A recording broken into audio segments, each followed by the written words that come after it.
कई बार ऐसा होता है कि जब हम एटीएम से कैश निकालने जाते हैं, फिर मशीन में कार्ड लगाकर पिन डाल देते हैं, पर स्क्रीन पर लिखा हुआ आता है unable to dispense the cash, please try again. ये सब मेरे साथ ही नहीं हुआ है, बल्कि आई एम श्योर आपके साथ भी कभी ना कभी ऐसा जरूर हुआ होगा। पर क्या हो जब आप अपने एटीएम से पैसे निकालने की कोशिश कर रहे हो, लेकिन मशीन से कुछ भी ना निकला हो, ना ही उस एटीएम मशीन से आपके लिए कैश निकला और ना ही जो साथ में स्लिप मिलती है वो निकली। और आप आगे ये सोचकर बढ़ सकते हैं कि हो सकता है कि मशीन है कुछ टेक्निकल ग्लिच हो गया हो, इसलिए आपका ट्रांजैक्शन सक्सेसफुल नहीं हुआ। लेकिन क्या हो जब अगली सुबह जब आप अपने मोबाइल में अपना बैलेंस चेक करते हैं, तो आपको क्या पता चलता है कि आपके अकाउंट से 20,000 रुपए कट चुके हैं। और यही हुआ दिल्ली के एक शख्स के साथ। ये एटीएम फ्रॉड की एक कहानी है, जिसमें एक शख्स ने अपने पैसों को वापसी पाने के लिए पूरे 11 सालों की लड़ाई लड़ी। इस शख्स की कहानी क्या थी और साथ ही एटीएम फ्रॉड कैसे होते हैं, इन सब के बारे में करेंगे पूरी बातचीत इस वीडियो में, तो आखिर तक बने रहिए हमारे साथ। नमस्कार, फाइनेंस ज्ञानी देख रहे हैं आप और मैं हूं आपके साथ उर्वशी सिंह। साल 2014 की बात है। एक व्यक्ति ने एसबीआई एटीएम से पैसे निकालने की कोशिश की, लेकिन उस एटीएम मशीन ने पैसे नहीं दिए। उसने समझा कि शायद हो सकता है कि कुछ तकनीकी खराबी हो गई हो और वह ये सोचकर घर चला गया। लेकिन जब अगले दिन अकाउंट देखा तो 20,000 रुपए उसके गायब थे।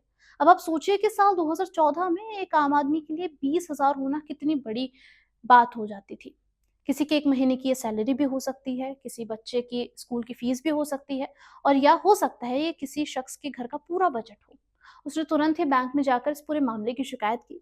उसे उम्मीद थी कि बैंक उसके पैसे लौटा देगा, लेकिन एसबीआई ने ये कह दिया कि सिस्टम में तो दिख रहा है कि आपका जो ट्रांजैक्शन है वो सफल है, यानी कि सक्सेसफुल है, इसलिए पैसे वापस नहीं मिल सकते हैं। देखा जाए तो खैर बैंक भी इसमें क्या कर सकता है। अगर ऐसे ही बिना किसी सबूत के अगर वो पैसे लोगों के लिए लौटाने लगा, तो बैंक के सामने जो फ्रॉड के लेनदार हैं उनकी भीड़ लग जाएगी। लेकिन इसका मतलब ये भी नहीं हो सकता है कि वो जो ग्राहक है वो झूठ बोल रहा हो सकता है कि ऐसा सच में हुआ हो कि उसने एटीएम से पैसे सच में निकालने की कोशिश की हो, पर कैश नहीं निकला हो।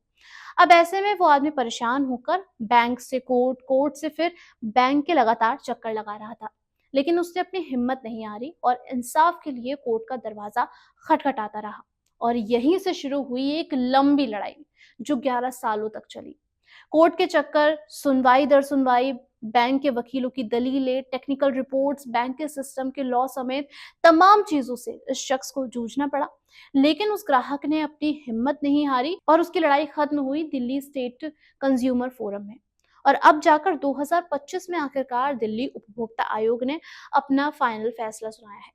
इस फैसले में कोर्ट ने एसबीआई को यह आदेश दिया है कि वो उस ग्राहक को 20,000 की पूरी रकम लौटाएगा, और वो भी 2014 के 10% सालाना ब्याज के साथ। और इतना ही नहीं, कोर्ट ने एसबीआई को 50,000 का अतिरिक्त मुआवजा देने का भी कहा है, जिसमें 25,000 रुपए जो है वो मानसिक तनाव में परेशान होने के लिए है और 25,000 रुपए कोर्ट केस में हुए खर्चों के लिए है। पहले अब ये समझते हैं कि आखिर ये कहानी कहाँ से शुरू होती है। 4 जनवरी 2014 की बात है, जब मिस्टर पवार नाम का ये शख्स गुवाहाटी रेलवे स्टेशन एसबीआई के एटीएम से 1,000 रुपए निकालने की कोशिश करता है। लेकिन वो जो ट्रांजैक्शन था वो फेल हो जाता है।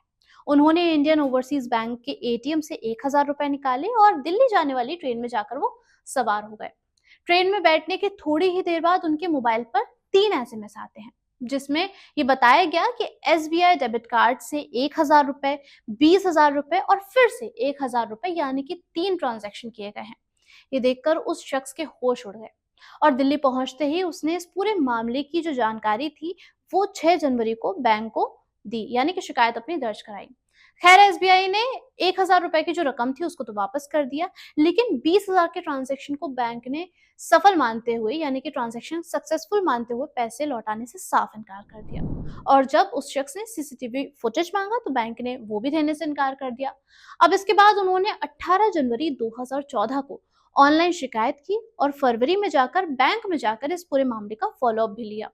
लेकिन उनकी शिकायत पर आगे कोई भी कार्रवाई नहीं हुई थी। फिर उन्होंने आरबीआई के बैंकिंग ओम्बड्समैन से संपर्क किया और वो शिकायत भी 2 बार गुम हो गई। आखिरकार थक हार कर उन्होंने दिल्ली डिस्ट्रिक्ट कंज्यूमर फोरम में शिकायत दर्ज की और इस बात का आरोप लगाया कि एसबीआई की लापरवाही की वजह से उन्हें मानसिक प्रताड़ना और आर्थिक नुकसान दोनों ही झेलने पड़ रहे हैं।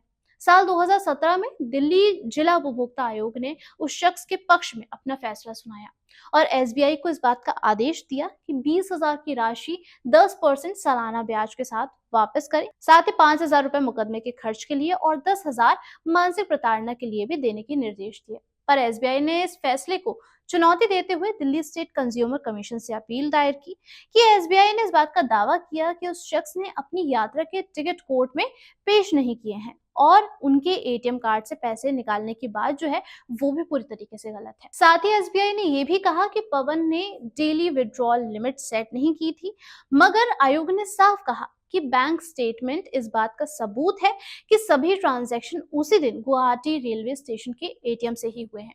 और ऐसे में दिल्ली स्टेट कंज्यूमर कमीशन ने एसबीआई की हर दलील एक एक करके खारिज कर दी। उन्होंने कहा कि एसएमएस संदेश फर्जी नहीं हो सकता है, उसे फर्जी नहीं माना जा सकता है क्योंकि एसबीआई कोई भी सबूत नहीं दे सका है कि वो सारे के सारे जो ट्रांजैक्शन हैं, वो सारे मैसेजेस जो आए थे वो नकली हैं। मई 2025 में दिल्ली स्टेट कंज्यूमर कमीशन ने जिला फोरम के फैसले को सही ठहराया और एसबीआई की अपील को पूरी तरीके से खारिज कर दिया। अब अगर एसबीआई आगे अपील ना करे तो उसे पूरा सीधा भुगतान करना पड़ेगा। तो बैंक उस शख्स को 58,000 की रकम चुकाएगा, जिसमें 20,000 मूल राशि, 11 साल का 10% का ब्याज यानी कि 23,000 रुपए, 5,000 रुपए मुकदमे की लागत और 10,000 मेंटल कंपनसेशन भी इसमें शामिल है। इस पूरे मामले में ये एक खास बात रही कि आयोग ने आरबीआई की उस गाइडलाइन को दोहराया जिसमें कहा गया है कि अगर ग्राहक 3 वर्किंग डेज के अंदर अंदर बैंक को सूचना दे देता है तो उसके ऊपर कोई भी किसी भी तरीके की कोई भी जिम्मेदारी नहीं मानी जाएगी। इसे आरबीआई की जीरो लायबिलिटी या फिर लिमिटेड लायबिलिटी पॉलिसी भी कहा जाता है। आज जब डिजिटल लेन देन और एटीएम ट्रांजैक्शन का जमाना है और ऐसे में धोखाधड़ी के मामले भी लगातार तेजी के साथ बढ़ रहे हैं। हर दिन किसी न किसी गलत तरीके से ग्राहक के पैसे गलती से कट जाते हैं और बैंक कहते हैं कि इसमें हम क्या कर सकते हैं। लेकिन इस केस से अब बाकी ग्राहकों को उम्मीद मिलेगी। अगर आप सही हैं तो चाहे देर हो जाए लेकिन आपको इंसाफ जरूर मिलेगा। बैंक को अब अपनी जिम्मेदारी भी समझनी होगी। ये भी समझना होगा कि सिर्फ टेक्नोलॉजी के भरोसे सब कुछ नहीं छोड़ा जा सकता है।